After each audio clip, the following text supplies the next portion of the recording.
ಕರ್ನಾಟಕದಲ್ಲಿ ಎರಡು ಹಂತದ ಚುನಾವಣೆ ನಡೀತಾ ಇದೆ. ಸೊ ಪ್ರಜಾಪ್ರಭುತ್ವ ವ್ಯವಸ್ಥೆಯಲ್ಲಿ ಹಬ್ಬ, ಚುನಾವಣೆ ಪ್ರಜಾಪ್ರಭುತ್ವದ ಹಬ್ಬ. ಸೊ ಅನೌನ್ಸ್ ಆಗಿದೆ ಎರಡು ಹಂತದಲ್ಲಿ. ಖಂಡಿತ ನಾವೆಲ್ಲ ಭಾಳ ಶಾಂತ ರೀತಿಯಿಂದ ಈ ದೇಶದ ಐಕ್ಯತೆ, ಈ ದೇಶದ ಸಮಗ್ರತೆ, ಒಂದು ಜಾತ್ಯತೀತ ತತ್ವ ಉಳ್ಕೊಳ್ಬೇಕು ಅಂತೇಳಿ ನಾವೆಲ್ಲ ಎಲೆಕ್ಷನ್ ಮಾಡ್ತೀವಿ. ಮಂಡ್ಯ ಒಂದು ಮುಖಂಡರ ಸಭೆ ಕರೆದಿದ್ದಾರೆ ಕಾಂಗ್ರೆಸ್ ಅವ್ರಿಗೇನು ಡೈರೆಕ್ಷನ್ ಕೊಡೋದ, ಅವರಿಂದ ಒಪಿನಿಯನ್ ಕಲೆಕ್ಟ್ ಮಾಡೋದ? ಅವರ ನನ್ನ ಫ್ರೆಂಡ್ಸು, ನನ್ನ ಕಾರ್ಯಕರ್ತರು, ಭಾಳ ದಿನದಿಂದ ಅವ್ರ ಹತ್ರ ಮಾತಾಡಬೇಕು ಅಂತಿದ್ದೆ, ಕರೆದಿದ್ದೇನೆ. ಈಗ ಯಾವ ಮೀಟಿಂಗ್ ಏನು ಇಲ್ಲ, ಸುಮ್ಮನೆ ಜಸ್ಟ್ ಕೂತ್ಕೊಂಡು ಲೋಕಾಚಾರ ಇದೆ, ಏನಾದ್ರು ಇದ್ರೆ ವಿಚಾರ ಮಾತಾಡ್ತೀನಿ ಅಷ್ಟು ಬಿಟ್ಟರೆ. ಮಂಡ್ಯ ಜಿಲ್ಲಾ ನಾಯಕರ ಅನಿವಾರ್ಯತೆ ಕ್ರಿಯೇಟ್ ಆಗಿದೆ ಅಂತ, ಯಾಕಂದರೆ ನಿಮ್ಮ ನೇತೃತ್ವದಲ್ಲಿ ಇವತ್ತು ಸಭೆಯನ್ನು ನೋಡಪ್ಪ, ನಾನೇನು ಲೀಡ್ರಲ್ಲ, ಅವರಂಗೆ ನಾನೊಬ್ಬ ಕಾರ್ಯಕರ್ತ ಜೊತೆ ಮಾತಾಡ್ತೀನಿ. ನನಗೇನು, ಅವರೆಲ್ಲ ನಮ್ಮ ಕಾರ್ಯಕರ್ತರು, ಜೊತೆಲಿದ್ದವರು, ಕಷ್ಟಕಾಲದಲ್ಲಿದ್ದವರು, ಬೇರೆ ಬೇರೆ ಎಲ್ಲ ಈ ಸಂದರ್ಭ ಇದೆ. ಸೊ ಅವ್ರನ್ನ ಕೆಲವು ಸಂದರ್ಭದಲ್ಲಿ ಕೆಲವತ್ತೆಲ್ಲ ಮಾತಾಡೋಣ ಅಂತ ಸುಮ್ಮನೆ ಕರೆದಿದ್ದೀನಿ. ಎಲೆಕ್ಷನ್ ಅನೌನ್ಸ್ ಆಗಿದೆ. ನೋಡ್ರಿ, ನಾನೇ ಕಾರ್ಯಕರ್ತ ಅಂತ ಹೇಳ್ತಾ ಇದ್ದೀನಿ.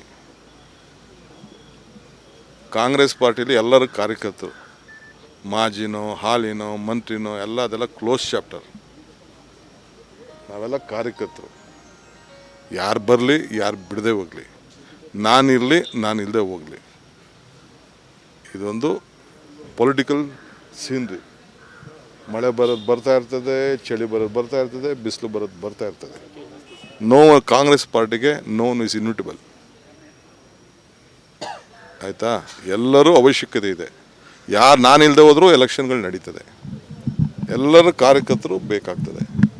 ಯಾವ ಕಾರ್ಯಕರ್ತರಿಗೆ ಗೌರವ ಕೊಡಬೇಕು, ಕಾರ್ಯಕರ್ತರಿಗೆ ರಕ್ಷಣೆ ಕೊಡಬೇಕು. ಎಸ್, ಅದೊಂದು ಜವಾಬ್ದಾರಿ. ಅವ್ರ ನೋವು ಕೆಲವು ವಿಚಾರಗಳಿದೆ, ಕೇಳೋಣ ಅಂತ ಕರೆದಿದ್ವಿ. ಆಕಸ್ಮಿಕವಾಗಿ ಎಲೆಕ್ಷನ್ ಅನೌನ್ಸ್ ಆಗಿದೆ. ನನಗೆ ಯಾರು ಎಲೆಕ್ಷನ್ ಮೀಟಿಂಗ್ ಕರಿ ಅಂತ ಯಾರು ಹೇಳೂ ಇಲ್ಲ. ನಾನೇ ನನ್ನ ಕೆಲವು ಭಾವನೆಗಳು, ಕೆಲವು ನನಗೆ ಕಾರ್ಯಕರ್ತರು ಕೆಲವರು ಬಂದು ಹೇಳ್ತಾಯಿದ್ರು, ಏನಣ್ಣ ನಮ್ಮ ಕರೆದೇನು ಮಾತಾಡಿಲ್ಲ, ಮಾತಾಡೋಣ ಅಂತ ಅಷ್ಟು ಬಿಟ್ಟರೆ ಬೇರೆ ಏನು. ಹೌದಾ? ನನಗೆ ಗೊತ್ತಿಲ್ಲ. ರೇವಣ್ಣ ಅವರು ಸುಮಲತಾ ವಿಚಾರವಾಗಿ ನೀಡಿದಂಥ ಹೇಳಿಕೆ ನೀವು ಎಷ್ಟು ಮಟ್ಟಿಗೆ ಅದನ್ನು ಅವ್ರ ಪಕ್ಷದ ಅಧ್ಯಕ್ಷರು ಮಾತಾಡಿದ್ದಾರೆ. ನಾವು ನಮ್ಮ ಸಂಸ್ಕೃತಿ, ನಮ್ಮ ವಿಚಾರ, ನಮ್ಮ ಗೌರವ, ಹೆಣ್ಮಕ್ಳಿಗೇನು ಗೌರವ ಕೊಡಬೇಕು, ಹಿರಿಯರಿಗೇನು ಗೌರವ ಕೊಡಬೇಕು, ಆ ಡ್ಯೂಟಿನ ನಾವೆಲ್ಲ ಸೇರಿ ಮಾಡಬೇಕಾಗ್ತದೆ. ನಾವು ಯಾರಿಗೂ ಹಗೌರವದಿಂದ ನೋಡೋಂಥ ಪ್ರಶ್ನೆ ಇಲ್ಲ. ಅವ್ರಿಗೆ ಸುಮಲತಂಗೆ ತಂದೆ ಆದಂಥ ಗೌರವ, ಸ್ಟೇಟಸ್ಸು, ಸ್ವಾಭಿಮಾನ ಎಲ್ಲ ಕೂಡ ಇದೆ. ಯಾರ ಮನಸ್ಸಿಗೂ ನೋಯಿಸುವಂಥ ಪ್ರಶ್ನೆ ನಾವು ಉದ್ಭವಿಸೋದಿಲ್ಲ.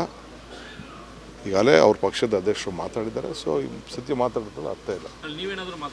ಏನಂತ ನಾನೇ ಮಾತಾಡಿದ್ದೀನಿ, ನನ್ನ ಭಾವನೆ ತಿಳಿಸಿದ್ದೀನಿ, ನಾನು ಮಾತಾಡಿದ್ದೀನಿ.